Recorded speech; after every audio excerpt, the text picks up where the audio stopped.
Hello guys. कैसे हो तुम लोग? जैसे भी हो अपना हाल कमेंट में बता सकते हो। मुझे मालूम है तुम बताते नहीं हो, पर फिर भी मैं बोल दे रहा हूँ।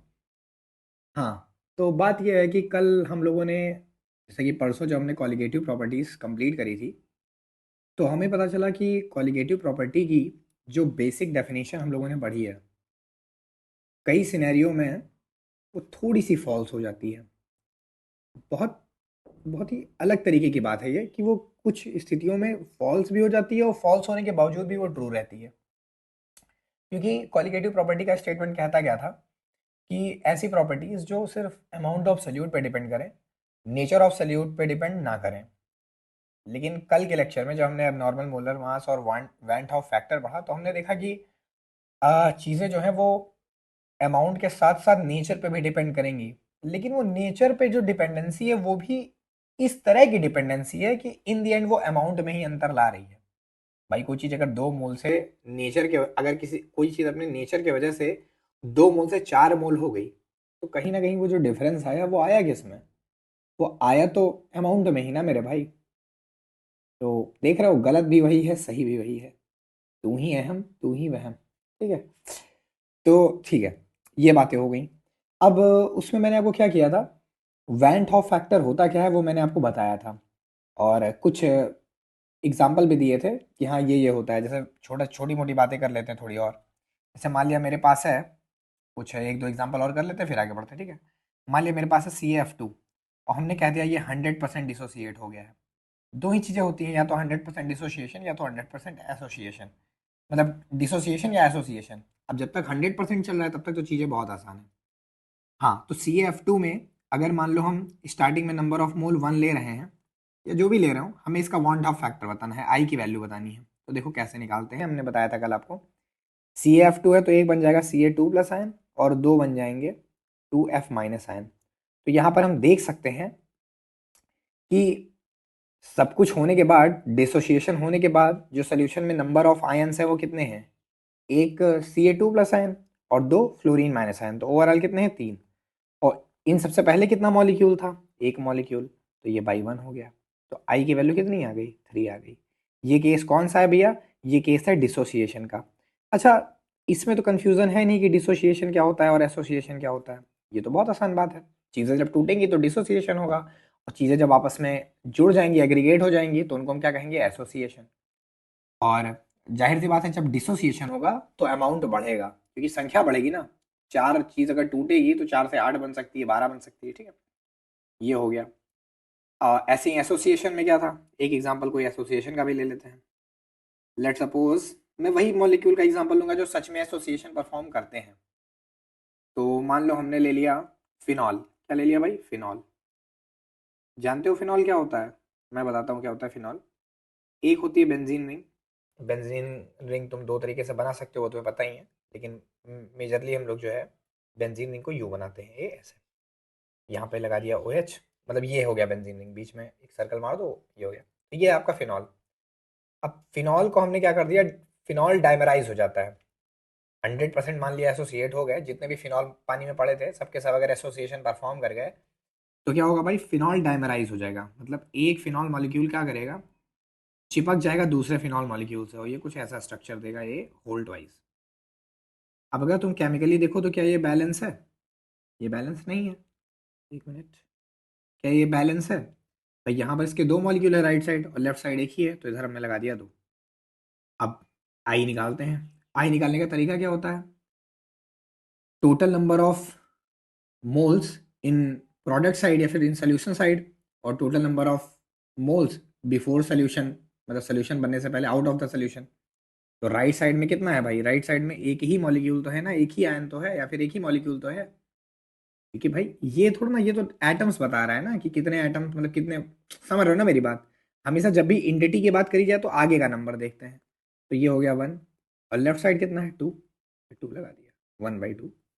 तो कल मैंने आपको ये भी सिखाया था कि जब भी बात होगी डिसोसिएशन की, तो आप साफ साफ देख सकते हो डिसोसिएशन में हमेशा जो आई की वैल्यू है वो 1 से बड़ी आती है हमेशा। तो डिसोसिएशन के लिए आई हमेशा क्या होगा? ग्रेटर देन 1 होगा। और फॉर एसोसिएशन आई की वैल्यू क्या हो जाएगी भाई, लेस देन 1 हो जाएगी। इतनी बातें हमने कल की कर ली, ये कल का हमारा क्विक रिकैप हो गया। अब हम पढ़ेंगे आज नई चीज। तो देखो, यहां से थोड़ा ध्यान देना, मैं हर दिन यही करता हूँ कि थोड़ा सा क्विक रिवीजन करके फिर उसके बाद चीज़ों को अच्छे से स्टोरी वाइज समझेंगे। ठीक है। हाँ, अब मेरी बात ध्यान से सुनना। देखो, जब तक 100% डिसोसिएशन था, यहाँ जो भी चीज़ हमने डाला, अगर हमने किसी चीज़ का 50 मोल डाला है, तो 50 का 50 टूटा है, और 1 मोल टूट रहा है 2 मॉलिक्यूल में, तो 50 कितने में कन्वर्ट हो जाएगा, 100 में हो जाएगा। अभी तक कहानी ये चल रही थी, इसी को बोलते हैं 100% डिसोसिएशन। लेकिन क्या हो अगर डिसोसिएशन 100% हो ही ना, डिसोसिएशन 100% हो ही ना, उस सिचुएशन में तुम क्या करोगे? तो लेट सपोज हमने मान लिया डिसोसिएशन जो हो रहा है, डिसोसिएशन, अभी पहले डिसोसिएशन के लिए समझ लेते हैं, फिर वही सेम कॉन्सेप्ट कहाँ अप्लाई कर देंगे, एसोसिएशन के लिए। लेट, एक वर्ड होता था अल्फा, याद होगा 11th में होता था, जिसको हम बोलते थे डिग्री, डिग्री ऑफ डिसोसिएशन। याद आ रहा है? अभी याद दिलाया दे रहा हूँ अच्छे से। अल्फा मतलब होता है degree of dissociation, extent of dissociation, इसको और क्या कह सकते हैं, एक्सटेंट ऑफ डिसोसिएशन। सीधी भाषा में बोलूं तो अल्फा हमें इस चीज का इंफॉर्मेशन देता है कि हमने जो भी कंपाउंड ले रखा है, जो भी सल्यूट दे रखा है, मतलब जो भी सल्यूट ले रखा है, वो किस हद तक टूटा, कितना टूटा, क्या वो पूरा टूटा, क्या वो पूरा टूटा, क्या वो आधा टूटा, क्या वो 25% टूटा, क्या वो 35% टूटा। याद आ रहा होगा आप लोग को। तो याद होगा अल्फा की वैल्यू जब 1 होती थी, तो अल्फा मतलब 1 हो गया, मतलब पूरा टूट गया, सब टूट गया। 1 मतलब होता है 100% डिसोसिएशन। अल्फा अगर 0.5 है, तो इसका मतलब क्या होता था, याद आ रहा है ना आपको, 50% डिसोसिएशन। ये सब जो हम लोग इक्विलिब्रियम चैप्टर पढ़े थे, तो उसमें थोड़ा बहुत था। ठीक है, और अगर नहीं भी पढ़ा था तो आज सीखो ना। अल्फा मान लो अगर 0.3 है, तो इसका मतलब क्या हुआ कि पूरा जो कंपाउंड था वो पूरा नहीं टूटा है, पूरा कंपाउंड नहीं टूटा है, सिर्फ 30% कंपाउंड टूटा है। और अगर आपको याद हो, तो जो हमारे वीक एसिड्स या वीक बेस होते थे, उनमें डिसोसिएशन इतना इतना छोटा होता था, अल्फा 0.05। याद करो, इसका मतलब क्या होता था कि केवल 5% डिसोसिएट हुआ, या 5% का डिसोसिएशन होता, तभी तो वीक एसिड और वीक बेस माने आते थे। ठीक है, तो ये आपको मैंने याद दिलाया अल्फा क्या होता था। तो अल्फा को क्या कहते हैं, डिग्री ऑफ डिसोसिएशन या एक्सटेंट ऑफ डिसोसिएशन। अब इमेजिन कर मेरे भाई, इमेजिन कर, कैसे इमेजिन करवाऊं, क्या करूं, किसी एक एग्जांपल को लेके इमेजिन करवाऊं पहले, कि डायरेक्ट इक्वेशन बना दी जाए, जो तुम बताओ। हैं? ठीक है, पहले ले लेते हैं एक एग्जांपल, ठीक है, या फिर डायरेक्ट कर दें, समझ नहीं आ रहा है कुछ, चलो डायरेक्ट कर देते हैं, या फिर चलो एग्जांपल ले लेते हैं पहले। मान लो हमने ले लिया NaCl, ठीक है, ये बन गया Na प्लस और Cl माइनस। ठीक है, अगर हमने जब सोल्यूशन में घोलने चले थे, मतलब इनिशियल इनिशियल स्टेट की बात करें, जब सोल्यूशन में जस्ट डाला था, सोल्यूट है ये हमारा भाई, नॉन वोलेटाइल सोल्यूट, गुस्सा आ रही है मुझे बार बार ये, और ठीक है, तो हमने जस्ट सोल्यूशन में डाला ही है अभी NaCl, और जब सोल्यूशन में जस्ट डाला ही NaCl, तो मान लिया इसका जो अमाउंट है, उसको हमने मान लिया कि ये है C कंसेंट्रेशन। कितना अमाउंट है, C कंसेंट्रेशन, ठीक है, C कंसेंट्रेशन है। तो इस समय कितना Na प्लस होगा, एक मिनट रुको जरा, श्रेयस का ही मैसेज आया है। हाँ, तो इनिशियली हमने मान लिया कि NaCl का कंसेंट्रेशन कितना है, C, और Na प्लस का 0 और Cl माइनस का 0, जाहिर सी बात है। अब कुछ देर बाद शुरू होने लगा डिसोसिएशन। क्या शुरू होने लगा, डिसोसिएशन। अब 100% डिसोसिएट तो हो नहीं जाएगा कि पूरा सी इधर से टूटा, इसका सी बन जाए, नहीं, कुछ हिस्सा टूटा सी का। लेट सपोज सी का टूटा 30%, मेरी बात बहुत ध्यान से सुनना, सी का टूटा 30%, तो बचा कितना, 70%। अगर सी का 30% टूटा, तो बचा कितना, 100 - 30, ये तो बचा। ये पूरी बात किस में हुई, परसेंट में हुई। चलो इसी, अरे यार एक मिनट, गलत जगह लिख दे क्या। अगर सी का 30% टूटा, तो बचा कितना, 100% माइनस 30%। ये पूरी बात किस में हुई, ये पूरी बात हुई ये पूरी बात हुई परसेंट में। अब अगर इसी को फ्रैक्शन में बात करें, तो हम ऐसे कह सकते हैं कि अगर डिसोसिएशन हुआ 0.3 हिस्सा, कितना हुआ, 0.3 हिस्सा, तो बचा कितना, 1 - 0.3। इतना ही तो बचा। और इनिशियल कंसंट्रेशन अगर 1 ना लेकर कुछ और लिया गया हो, x कंसंट्रेशन लिया गया हो, तो उसके साथ x मल्टीप्लाई कर दो। यही तो कॉन्सेप्ट, इसीलिए तो इक्विलिब्रियम की इक्वेशन इस तरह लिखी जाती है। तो हमने माना अगर अल्फा हिस्सा टूटा, सोल्यूशन की बात करें तो सोल्यूशन में अगर हमने मान लिया अल्फा हिस्सा टूटा, तो 1 माइनस अल्फा यहां बचेगा। अगर अल्फा हिस्सा टूटेगा तो सी का 1 माइनस अल्फा हिस्सा यहां बचेगा, और सी अल्फा इसका बनेगा और सी अल्फा इसका बनेगा। अगर तुम्हें कोई डाउट है तो तुम पिछले साल का देख सकते हो, उसमें रहेगा सारा, ठीक है। वहां पर बिल्कुल ऐसे ही किया गया था। ठीक है भाई, तो ठीक है, अब यहाँ पे आई की वैल्यू निकाल लो। आई की वैल्यू क्या कैसे लिखते हैं? पहले हम क्या लिखेंगे? पहले हम लिखेंगे in the solution total, total number of mole, या जो भी वैल्यूज हमें लिखनी है, total number of particle in किसमें, in the solution, in the solution. और नीचे क्या रहेगा? Total number of mole out of solution, out of solution. यहां थोड़ा ध्यान से देखना, ध्यान से समझना, ध्यान से, क्योंकि यहां पे तुम गलती करने वाले थे, मुझे मालूम है। इसमें इन दी सोल्यूशन वाला केस कौन हो जाएगा? सर इन दी सोल्यूशन वाला ये हो जाएगा, आउट ऑफ दी सोल्यूशन वाला ये हो जाएगा। अबे नहीं भाई, नीचे का जो पूरा पैराग्राफ है, ये पूरा, ये नीचे का पूरा जो लाइन है, ये इन दी सोल्यूशन की है, क्योंकि ये सोल्यूशन वाला केस है ना पूरा। और जो ऊपर वाली पूरी लाइन है, ये आउट ऑफ सोल्यूशन वाला केस है, तो ध्यान रखना। चलिए देखते हैं, एक मिनट। हाँ, इन दी सोल्यूशन कितना है मामला? C 1 minus alpha plus C alpha. देखो ये भी जुड़ा, इसका भी मोल, क्योंकि वैसे क्या होता था, जैसे NaCl जब टूटता था नॉर्मली, तुम 100% डिसोसिएशन मान लो, तो NaCl बन गया Na प्लस और Cl माइनस, तो Na NaCl एक मोल टूट गया, Na प्लस और Cl माइनस में 1 1 2 तैयार हो गए। लेकिन NaCl खुद तो बचा नहीं, खुद बचा क्या NaCl? बिल्कुल नहीं बचा।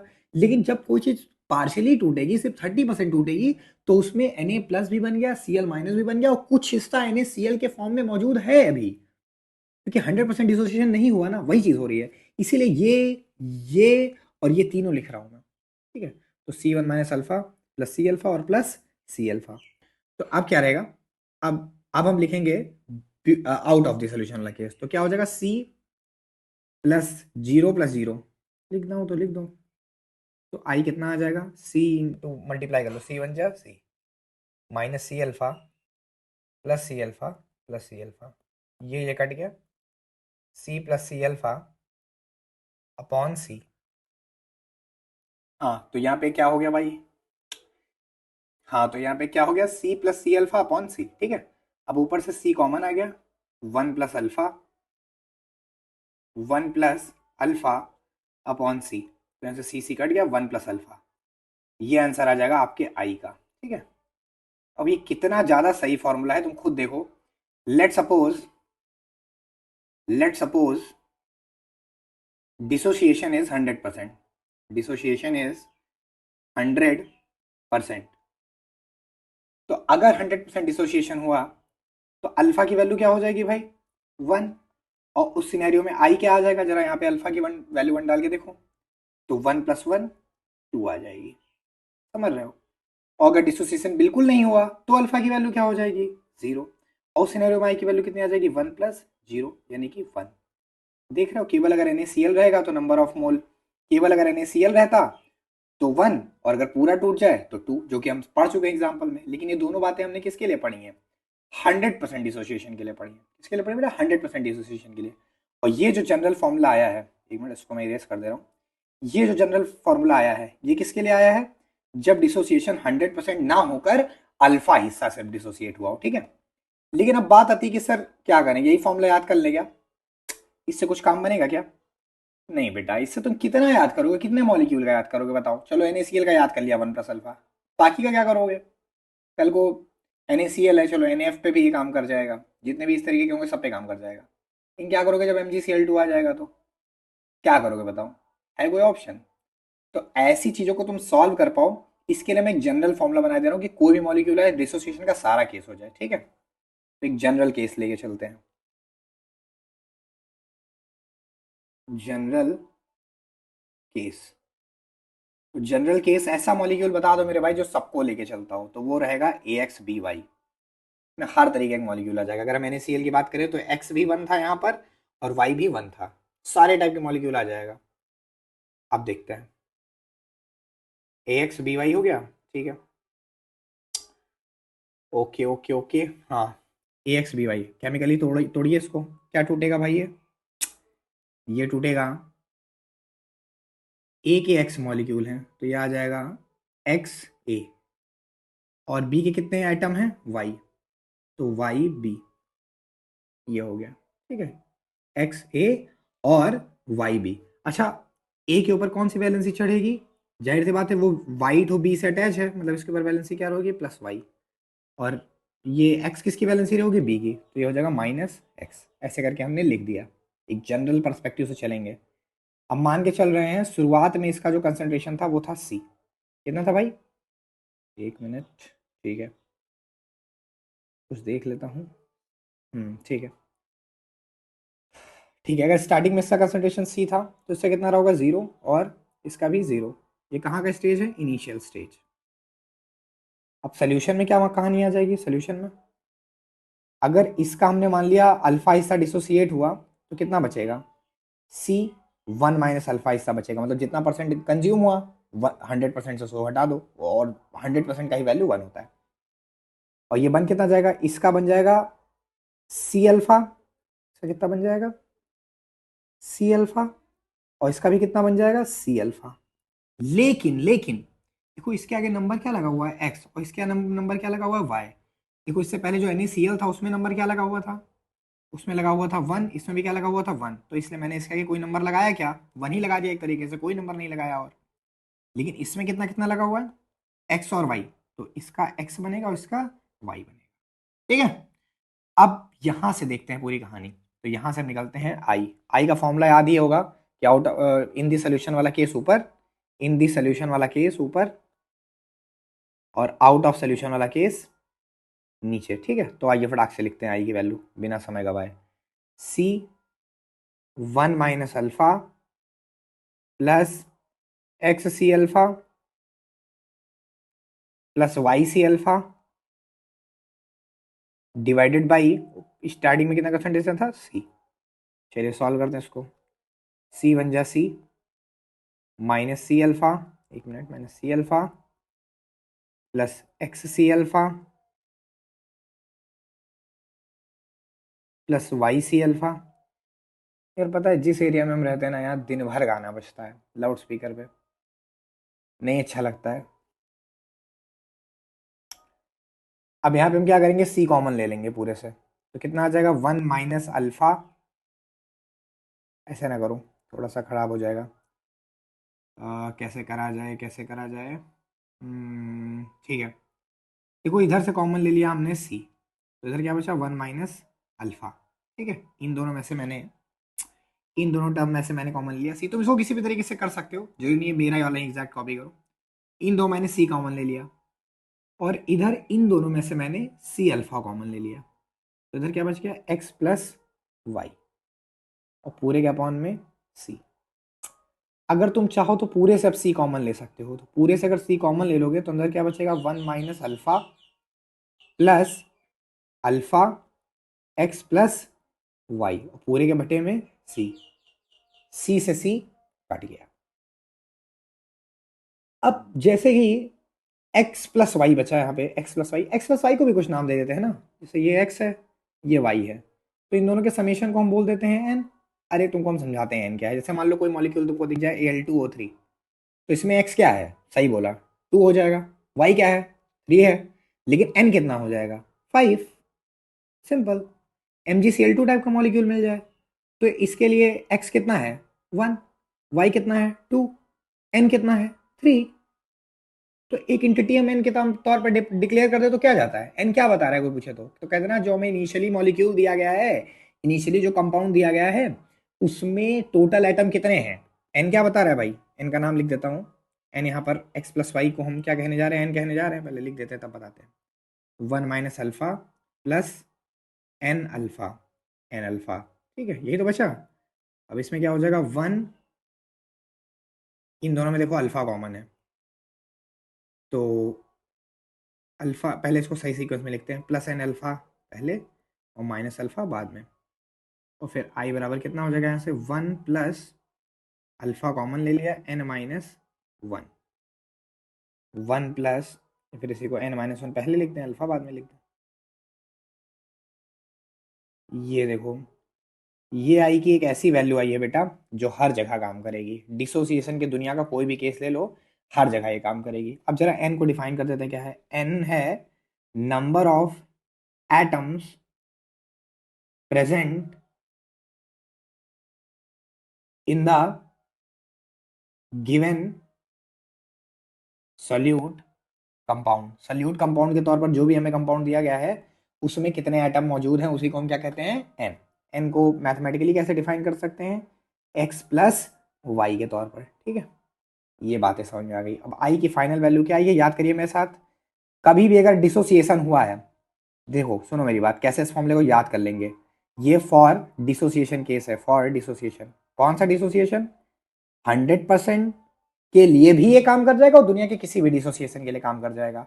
ये जनरल है, मतलब इसमें इसके अंदर सारे फॉर्मूले आ जाते हैं डिसोसिएशन वाले। स्पेशली स्पेशली अगर हम 100% डिसोसिएशन की बात करें तो उसके लिए तुम्हें कोई फॉर्मूला भी नहीं याद करना है, वो तो हम इक्वेशन लगा लिख के तुरंत पता कर लेंगे कितना डिसोसिएशन हुआ। लेकिन अगर कोई अल्फा डिग्री डिसोसिएट हुआ है तो इसको यूज करना पड़ेगा। तो फॉर डिसोसिएशन क्या फॉर्मूला हो जाएगा? आई इज इक्वल टू, अब सुनो कैसे याद करेंगे। देखो जब भी डिसोसिएशन होगा तो आई की वैल्यू ग्रेटर देन 1 आएगी, ये तो पता ही है तुम्हें, 1 से ज्यादा ही आएगी। अब 1 से कितना ज्यादा आएगी उसके लिए हम करेंगे 1 प्लस, और कितना ज्यादा आएगी सुनना ध्यान से, n-1 अल्फा टाइम्स ज्यादा आएगी। बताओ, n-1 अल्फा टाइम्स ज्यादा आएगी। ठीक है, क्लियर? 1 से तो ज्यादा आना ही आना था। एक मिनट, रोशनी की कमी पड़ती है यार, इसलिए नहीं बताऊं कहाँ रख दूं इसको। ओके ओके भाई, गिरना मत। ठीक है, तो इस तरीके से जो है हमने आई की वैल्यू लिख दी। तो आई की वैल्यू कितनी हो जाएगी डिसोसिएशन के लिए? 1 प्लस n-1 अल्फा। 1 से तो ज्यादा होनी थी तो 1 तो प्लस लगाया ही लगाया, इसके साथ साथ n- अल्फा टाइम ज्यादा हो जाएगी। अच्छा, दुनिया का कोई अगर हम एसोसिएशन का केस ले लें, फॉर एसोसिएशन, तो एसोसिएशन में जाहिर सी बात है यार, नंबर ऑफ मोल्स बढ़ते नहीं है, घट जाते हैं। मतलब मैं कैसे समझाऊं कि कोई मॉलिक्यूल अगर ए टाइप का है तो ये अपने आप को डाइमराइज कर लेगा, और जरूरी नहीं सिर्फ डाइमराइज करे, ट्राइमराइज कर सकता है, पॉलीमराइज कर सकता है। तो हमने मान लिया इसने ए टाइप का मॉलिक्यूल था जो आपस में एन मॉलिक्यूल आपस में इकट्ठा हो जा रहे हैं, तो इसके आगे क्या लग जाएगा? एन लग जाएगा। अब यहाँ से आई की वैल्यू कितनी आ गई? आई की वैल्यू देखेंगे तो कितनी आ जाएगी भाई? अब अल्फा अल्फा पूरा एक्स एक्स लेके करेंगे तो बात अलग है, लेकिन यूजुअली जो एन आता था, यूजुअली अगर कोई चीज़ एन आती तो इस सिनेरियो में 1/n आने वाली है कि नहीं आने वाली है? तो बस इतना याद रखो कि जहाँ पे एन होना है वहाँ पर 1/n हो जाएगा, बस और कुछ नहीं याद रखना है। तो ये कितना हो जाएगा भाई? आई इज इक्वल टू, और एसोसिएशन क्या हो जाएगा? I is equal to 1 plus 1/n-1 alpha. खत्म। यहाँ पर कोई पूछे अल्फा क्या है, उसको बोल देना डिग्री ऑफ, इस सिचुएशन में ये अल्फा क्या है? Degree of association. चाहो तो तुम इसके लिए दूसरा सिंबल यूज कर सकते हो, लेकिन क्यों ही यूज करना है यार? ये बताएगा कि कितना ज्यादा एसोसिएट हुआ है।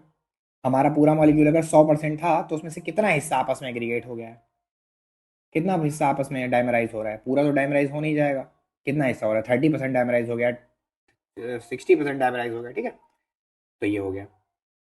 अब देखो यहां पर जब तुम फाइनल वैल्यू कैलकुलेट करोगे, थोड़ा मैथमेटिकली मेरे साथ सोचना, तो आई इज इक्वल टू 1 प्लस, अब 1/n जाहिर सी बात है 1 से छोटा आएगा, क्योंकि n की वैल्यू 2 हो सकती है, 3 हो सकती है, तो ये छोटा आएगा।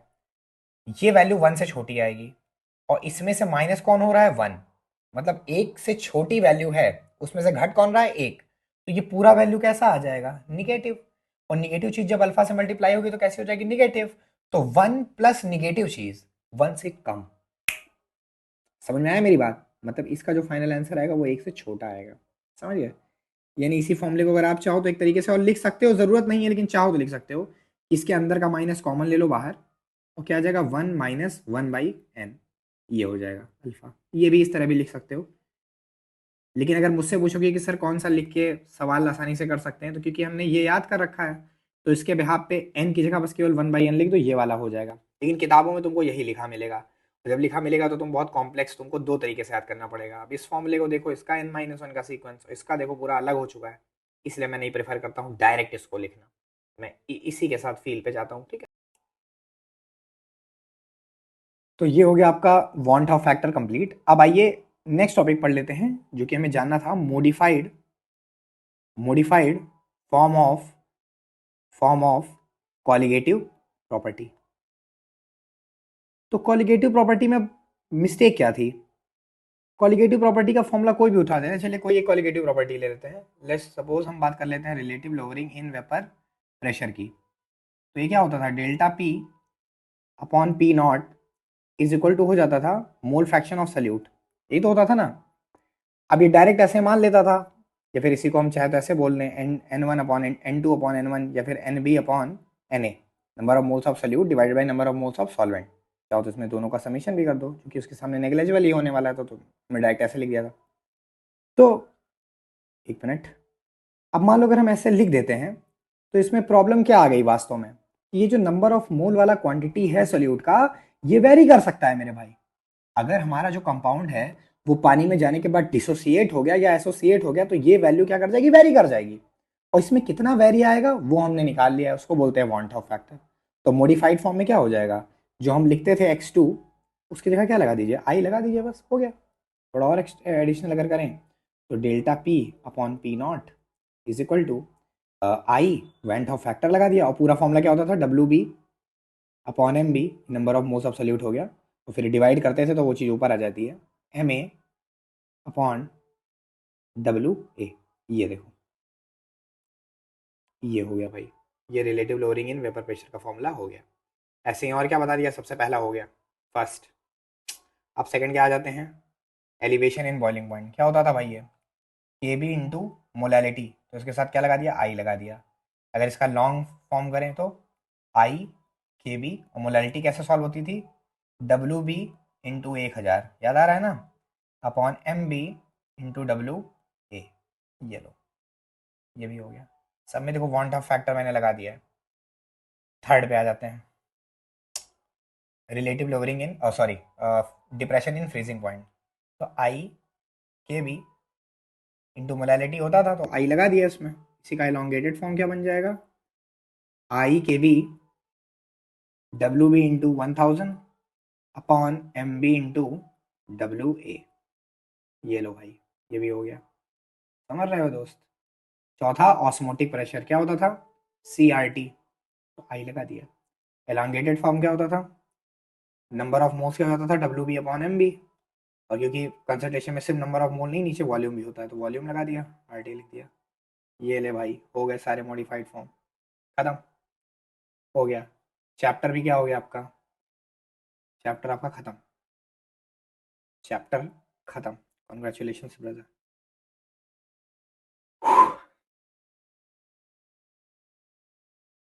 ये हो गया,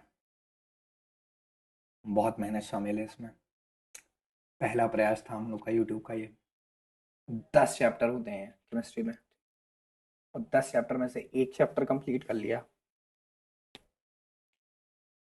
कहने को तो सिर्फ एक चैप्टर किया है बेटा, 10 में से, लेकिन एक किया, 10% हो गया। 10% क्या है, बहुत कुछ होता है 10%। एक बड़े से तालाब का या फिर एक बड़े से समंदर का 10%। मेहनत है इसमें, मेरी नहीं तुम्हारी, मेरी तो बहुत कम है। मेरे सामने तो कोई ऑप्शन नहीं है कुछ ऑप्शन है, ऑफलाइन कोचिंग स्टार्ट कर सकता हूँ, पर फील नहीं आया। तुम्हारे पास बहुत सारे ऑप्शंस थे, तुम चाहते तो किसी से भी पढ़ सकते थे। मुझसे बहुत बड़े बड़े खलीफा यूट्यूब पे पढ़ा रहे हैं, खलीफा बहुत काबिल काबिल टीचर हैं मुझसे, इतना वैल्यू इतना फेम है उनके पास, इतना बड़ा नाम है, लोग उनसे पढ़ के आईआईटी निकाल रहे हैं, वादे हैं सारी चीज़ों के।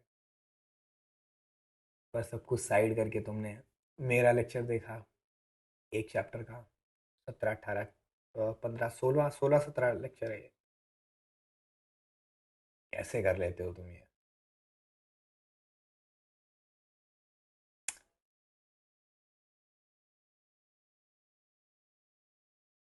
क्वेश्चन लगाते हैं, ठीक है। ठीक है, ये जो मैंने पढ़ा है अभी जस्ट, वाइंट ऑफ फैक्टर और एबनॉर्मल मोलर मास, इन सब पे बेस एक क्वेश्चन कराते हैं न्यूमेरिकल, ठीक है। शुरू करते हैं। ठीक है भाई, ये क्वेश्चन देखते हैं साथ में। पढ़ लेना पहले खुद से पॉज करके, फिर हम बताएंगे। ठीक है, शुरू करते हैं हम पढ़ना। अब 1 molar aqua solution of trichloroacetic acid, सब बता रहा हूँ। देखो 1 मोलर एक्वा सोल्यूशन मतलब मोलैलिटी दे रखी है 1, बात खत्म। ठीक है, 1 मोल पर केजी, इसका तो कहानी हो गया सॉल्व। अब दूसरी बात जो कह रहा है हमसे, वो क्या कह रहा है, ऑफ ट्राइक्लोरोएसिटिक एसिड। मतलब तो नहीं है इस सल्यूट से कौन है ये, लेकिन फिर भी बताया जा रहा हूँ। एसिटिक एसिड क्या होता है बच्चों, CH3C OH। अब ट्राइक्लोरो एसिटिक एसिड क्या हो जाएगा, अगर आप इसमें से 3 हाइड्रोजन में से एक हटा दो और एक Cl लगा दो तो इसको कहेंगे क्लोरो एसिटिक एसिड।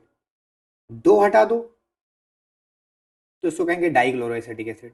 3 हटा दो तो क्या कहेंगे, ट्राइक्लोरो एसिटिक एसिड। तो यही आपका ट्राइक्लोरो एसिटिक एसिड। ठीक है, ये जान लो बस। यानी इसको कंपाउंड के फॉर्म में क्या कहेंगे, CCl3COOH। ठीक है, ऐसे बोल सकते हैं। चलो, तो मोलैलिटी कितनी दे रखी है, 1 दे रखी है। Heated to its boiling point, the solution has the boiling point of 100.18 degree Celsius. ये टीबी दे रखा है। ये क्या दे रखा है भाई, ये टीबी दे रखा है, मतलब बॉइलिंग पॉइंट ऑफ सोल्यूशन दे रखा है। प्योर सॉल्वेंट का तो मालूम है ना भाई, वाटर का कितना होता है 100 डिग्री सेल्सियस। तो ये कितना दे रखा है, 100.18 डिग्री सेल्सियस। अच्छा, प्योर वाटर का कितना होता है वो भी लिख लो, 100 डिग्री सेल्सियस। तो डेल्टा टीबी कितना आ गया। देखो इस बारे में पहले भी चर्चा कर चुका हूं कि आप इसको चाहे केल्विन में करके फिर डिफरेंस निकालो, चाहे डायरेक्ट डिफरेंस निकाल दो, सेम ही आएगी वैल्यू, अलग नहीं आएगी। तो कितना आ गया, 0.18 डिग्री सेल्सियस। या फिर इसी को कैलविन में भी क्या बोलोगे, 0.18 कैलविन। वो डिफरेंस सेम आएगा, तुम कैलविन में करके फिर कर लेना तो भी वही आएगा। अब आगे सवाल में क्या कह रहा है, determine the went Hoff factor for trichloroacetic acid. मतलब आई इज क्वेश्चन मार्क। शुरू करते हैं भाई बिना बात किए। Delta TB is equal to कितना है भाई, आई के बी इंटू मोलैलिटी। सीधे सीधे सबको दे रखा है। डेल्टा टीबी कितना है, 0.18। आई कितना है नहीं मालूम। के बी ऑफ वाटर दिया गया होगा, ये देखो के बी फॉर वाटर दिया गया है। देखो ये यूनिट भी हम लोग ने निकाल रखी है, याद है, कैलविन किलोग्राम पर मोल। हर चीज जो हम करते हैं वो बाद में हमें कहीं ना कहीं किसी ना किसी रूप में मिलती है। आज मैं बना रहा हूँ वीडियो, पता नहीं कुछ होगा यूट्यूब से या नहीं होगा, पर किसी ना किसी फॉर्म में ये जरूर मुझे हेल्प करेगा। ठीक है, चलो, तो ये क्या हो जाएगा भाई, 0.512 हो गया। और मोलैलिटी कितनी दे रखी है, 1। तो आई बराबर कितना आ गया, 0.18 डिवाइडेड बाई 0.512। इधर एक जीरो बढ़ा लो, डेसिमल से डेसिमल काट दो, 180/512, ये आ गया। काटेंगे तो 0.3 करके कुछ आएगा। 18×3 = 54 होता है। फिर वो जो नीचे का 3 टाइम्स हो, हाँ ये 0.3 के आसपास आएगा। कितना आएगा वो तुम देख लेना, ठीक है, मुझे एक्जैक्टली नहीं मालूम है, कैलकुलेट करके देख लेना। ये आ गया। वेंट ऑफ फैक्टर की कोई यूनिट नहीं होती है, क्योंकि ऊपर भी मोलर मास, नीचे भी, ऊपर कैलकुलेटेड मोलर मास, नीचे एबनॉर्मल मोलर मास, तो इसकी कोई यूनिट नहीं होगी। ठीक है, ये पहला क्वेश्चन हो गया। ये क्वेश्चन मैंने आपको करा दिया, ये बहुत सिंपल था। आइए एक सवाल और कर लेते हैं। ठीक है, हाँ बेटा, देखो क्वेश्चन मैंने लिख लिया है। एक क्वेश्चन मैंने पिकअप कर लिया है एसोसिएशन का। ठीक है, तो इसमें जो है पहले तुम सवाल को अच्छे से पढ़ लो पॉज करके, फिर आगे का हम जो है इसका सोल्यूशन बताते हैं। ठीक है, 5-10 सेकंड का टाइम दे रहे हैं, आराम से पॉज करके पढ़ो।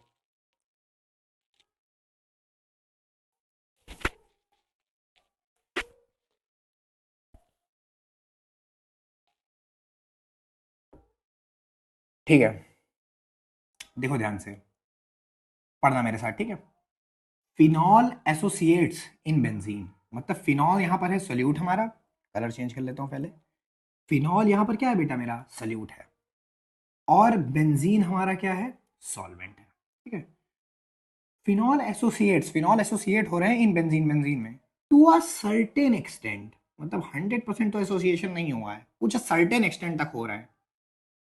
टू फॉर्म अ डाइमर, क्या बन रहा है, डाइमर, मतलब मिल मिल के डाइमर बना रहे हैं। तो एन का वैल्यू कितना हो गया यहाँ पर, 2। अरे एक मॉलिक्यूल दो दो में इकट्ठा हो रहा है, तो एन का वैल्यू कितना हो जाएगा, 2 हो जाएगा। और जो सर्टेन एक्सटेंट है, जिस हद तक ये हुए हैं, सर्टेन एक्सटेंट ऑफ एसोसिएशन, किस हद तक वो जो है मतलब एसोसिएट हुए हैं, उसको हमने क्या मान लिया भाई, अल्फा मान लिया। ठीक है, अभी दिया तो है नहीं। A solution containing 20 gram of phenol, W B कितना दे दिया, 20 ग्राम। बहुत बढ़िया, सब देते जाओ खाली फटाफट बस। Of phenol in 1 kg of benzene solvent का मास यानी WA कितना हो गया 1 kg। 1 kg बोले तो 1000 ग्राम। ठीक है, और आगे देखते हैं। 1 kg of benzene has its freezing point lowered by 0.69 kelvin. मतलब जो डिप्रेशन आया है फ्रीजिंग पॉइंट में वो कितना है 0.69 केल्विन। मतलब डिप्रेशन इन फ्रीजिंग पॉइंट कितना है भाई, कितना है 0.69 केल्विन। ठीक है, ये भी हो गया। और बताओ मेरे भाई, calculate the fraction of phenol that has dimerise. मतलब कितना हिस्सा कितना फ्रैक्शन फिनॉल का डायमराइज हुआ है। मतलब मेरा जो फाइनल आंसर पूछा जा रहा है वो अल्फा ही हमसे पूछा जा रहा है और कुछ नहीं पूछा जा रहा है। कितना हिस्सा डायमराइज हुआ, तो अल्फा तो बाद में निकालोगे, पहले आई निकाल लो। ठीक है, आइए, क्योंकि हमें पता है कि भाई इसमें सब डिसोसिएशन 100% है नहीं, और कोई डिसोसिएट, और ये भी कहा जा रहा है कि कुछ एक्सटेंट तक जो है डिसोसिएट हुआ है, तो इसका मतलब ये सवाल बेस हमारे यही वाले टॉपिक का है, जिसमें मॉलिक्यूल जो है कुछ हिस्सा टूटेगा या जुड़ेगा। तो ये फॉर्मूला लिखते हैं भाई, फ्रीजिंग पॉइंट से रिलेटेड है, तो मॉडिफाइड फॉर्म ऑफ लिख दीजिए कॉलिगेटिव प्रॉपर्टी। ठीक है, तो क्या हो जाएगा, delta T F is equal to i K B W B into 1000 बटा एम बी इंटू और क्या होता था WA। ठीक है भाई, सब वैल्यू डाल दीजिए। हाँ, तो चलिए एक काम करते हैं, इसमें फटाफट वैल्यू डालते हैं। तो वो डेल्टा TF कितना दिया हुआ है भाई, डिप्रेशन इन फ्रीजिंग पॉइंट क्या आया है 0.69। ठीक है, आई की वैल्यू नहीं पता, KF लिखिए यहाँ पर, के भी मैंने लिख दिया, KF करिए। और KF की वैल्यू सवाल में दी गई है, ये दी गई है KF की वैल्यू। ठीक है, मैंने पहले लिखा नहीं था, अभी लिख दिया है। तो KF कितना दिया गया है 5.1, तो ये हो जाएगा 5.1। WB कितना है 20, फिर 1000। MB कितना होगा, तो फिनॉल की बात हो रही है बेटा, तो फिनॉल बना के दिखाते हैं तुम्हें। यही तो होता है ना फिनॉल, कि एक बेंजीन रिंग है C6H6, उसमें OH जुड़ गया, लेकिन जाहिर सी बात है डायरेक्ट OH जुड़ेगा नहीं, एक H तो हटेगा ना कम से कम। जैसे बेंजीन रिंग से किसी भी चीज़ को जुड़ना है तो एक यहाँ से हाइड्रोजन तो हटेगा ना, तो एक हाइड्रोजन यहाँ से कम करो, अब जोड़ दो। 6 कार्बन है तो 12×72, हाइड्रोजन कितने हैं 5 यहाँ, एक यहाँ 6, और एक ऑक्सीजन 16, पूरा जोड़ोगे आ जाएगा 94 ग्राम पर मोल। पहले यूज़ कर लो इसकी 94। और वेट ऑफ सॉल्वेंट कितना दे रखा है 1000। मारो काटो, सब खत्म करो। अब आई कितना आ जाएगा यहाँ से 0.69 इंटू 94, और 5.1 से देखो इस पॉइंट से 0 कट गया, और 51 दूना 102, 102 भाई, 51 दूना कितना हो जाएगा 102। इसको पूरा सॉल्व करोगे तो आ जाएगा, कितना आ जाएगा मैं बता दे रहा हूँ, कि मैं ऑलरेडी सॉल्व कर चुका हूँ तो मुझे पता है, इतनी तेज में कैलकुलेशन नहीं कर रहा हूँ। 0.635। ठीक है, आई कितना आ गया 0.635। अभी तक आया आई, हमें निकालना क्या है, अल्फा निकालना है। टेंशन ना लो यार, टेंशन मत लेना, बस मेरे साथ लगे रहो। अब याद करो फॉर एसोसिएशन, फॉर एसोसिएशन आई की वैल्यू को मैंने अल्फा की मदद से निकालने का कुछ तरीका बताया था, 1+1/n -1 अल्फा। याद आया कुछ, या फिर इसी फॉर्मूले को एक तरीके से और लिख दिया था, 1-1 - अल्फा। दो तरीके मैंने बताए थे, चाहे जो तरीका इस्तेमाल करो। बस अब इसमें वैल्यूज डाल दो, आई की वैल्यू डाल दो। कितना आया आई भाई आपका 0.635 इज इक्वल टू 1+1/n। कितना है, स्टार्टिंग में मैंने लिख दिया था कि कितने मॉलिक्यूल इकट्ठा हो रहे हैं, 2 इकट्ठा हो रहे हैं, डायमराइज हो रहे हैं, तो n की वैल्यू कितनी हो जाएगी 2 हो जाएगी, -1, और इधर लिख दिया अल्फा। सॉल्व कर लो बाकी चीज़ें मेरे भाई, चलो कर देते हैं। 1+ आधा में से -1 गया, कितना बचा, आधा में से 1 गया, कितना बचा माइनस आधा, तो कितना हो जाएगा -1/2 अल्फा। उधर कितना है 0.635। ठीक है, माइनस हाफ अल्फा इधर ले आओ, तो प्लस हाफ अल्फा हो जाएगा, और 1 - 0.635, यहाँ से अल्फा कितना हो जाएगा, एक में से 0.635 जाएगा, कितना बचेगा 10 में से 5 जाएगा बचेगा 5, 9 में से 3 जाएगा बचेगा 6, 9 में से 6 जाएगा 3, और बचेगा इतना 0, और ये अल्फा 1/2 लगा हुआ है, लगा रहने दो। तो अल्फा कितना आ जाएगा 2 इंटू 0.365, मल्टीप्लाई कर लो, 2×5 = 10, 2×6 = 12, 1 13, 2×3 = 6, 1 7, इतना आ गया। अल्फा कितना आ गया भाई 0.73। या इसी को हम और क्या बोल सकते हैं, अल्फा इक्वल टू 73%। मतलब हमारा जो एसोसिएशन हुआ है फिनॉल मॉलिक्यूल का, वो 73% मॉलिक्यूल का एसोसिएशन हुआ है।